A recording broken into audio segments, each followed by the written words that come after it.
এই দেশের জন্য, এই দেশের স্বাধীনতার জন্য আলেম ওলামারা, ইসলামী দলগুলি এবং মুসলমানরা কি করেছে, কি না করেছে, কিন্তু তারা পেয়েছে কি?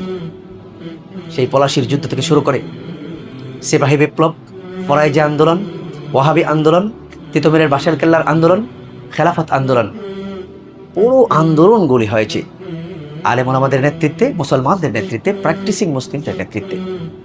হাজার হাজার আলেম ওলামা এবং মুসলমানরা জীবন দিয়েছে, অসংখ্য দেওবন্দি আলেমরা জীবন দিয়েছেন। ভারত স্বাধীন হয়েছে, পাকিস্তান স্বাধীন হয়েছে, কিন্তু ইসলাম প্রতিষ্ঠিত হয়নি।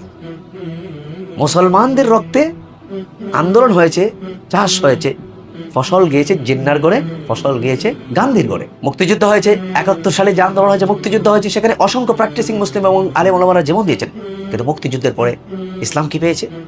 আমরা একটি সেকুলার সংবিধান পেয়েছি, যেখানে অসংখ্য ধারা রয়েছে ইসলাম বিরোধী। যেমন সংবিধানের অন্যতম মৌলনীতি হচ্ছে সমাজতন্ত্র। সমাজতন্ত্র সরাসরি ইসলাম বিরোধী।